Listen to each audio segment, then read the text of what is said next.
Hola, welcome to Fan for Spanish Materials. Today we are going to talk about something that isn't uh, that important, but if it happens, it could be useful. Health issues. So sometimes you can get ill, you can have a get headache, or you can have I don't know pain in your I don't know your knees. I don't know. It's always very important to be able to communicate this stuff. Um, so we are going to use a perceptive structure verb. There is a verb called duele. Dolor means pain, right? And we have the word here, dolor. But also we have like a verb also that is me duele, yeah, which is like it hurts me. Yeah. So yeah, dolor is just the pain itself. Now, this is the perceptive structure. We already know it. A mí, me, a ti, te, and so on. We know that these ones here are all optional. We also know that to make any sentence negative, we put the word no right after the personal pronouns, right? So good. Um, Now, duele for singular things, duelen for plural things. If I want to say my head hurts, we're going to say a mí me duele la cabeza. If I want to say my back hurts, we can say me duele la espalda. If I want to say my feet hurt, I can say me duelen los pies. Why duelen? Because los pies is plural. We have, just 2 feet. So, me duelen los pies. El codo, which is the elbow. How would you say my elbow hurts? Me duele el codo. That's it. So, you just put the body part here.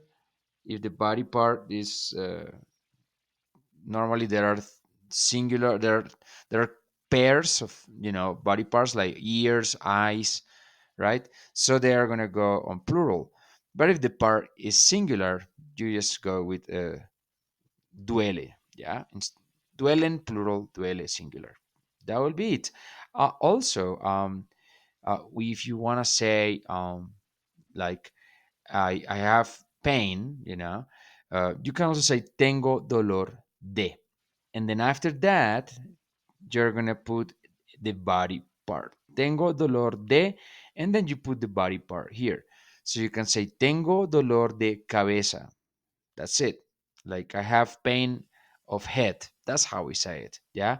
Or pretty much my head, or I have a headache. That's pretty much. Tengo dolor de estómago. I have stomach ache. O tengo dolor de espalda. My you know, my back hurts. O tengo dolor de pies. My feet hurt. So whatever body part you can put here is okay. Yeah.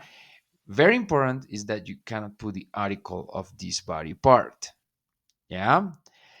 It's just the way it is. No article. So you don't say me tengo dolor de la cabeza.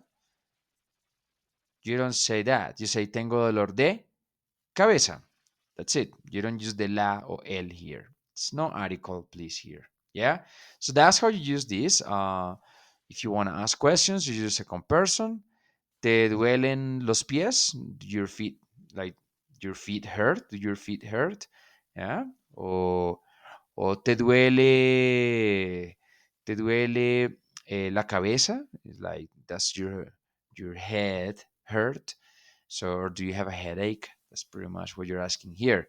So, with this, you can go to the doctor and you can talk about síntomas, yeah. And you can tell the doctor, look, I have a headache, all the stuff. Also, you can use the verb to have, tengo, yeah, for some illnesses, like, I don't know, for example, mareo, tengo mareo is like I have dizziness. Tengo fiebre, I have fever. Uh, Tengo, uh, uh, I don't know, let's say hepatitis. Yeah. So you can talk about illnesses uh, like this also. Dizziness is like mareo, and fever is fiebre. Yeah. So that will be it. That's how you can communicate if you don't feel well. So how to practice it? Well, the best thing is just to complain all the time. When every time you don't feel well, or you feel that you have a headache or you're in pain somehow, just tell the person. I know it's really annoying people that are like telling us like, oh, this hurts, this hurts, this hurts. It's annoying, but be annoying, doesn't matter. Annoy the person. And oh, even better if you go to the doctor. I hope not. It's a joke.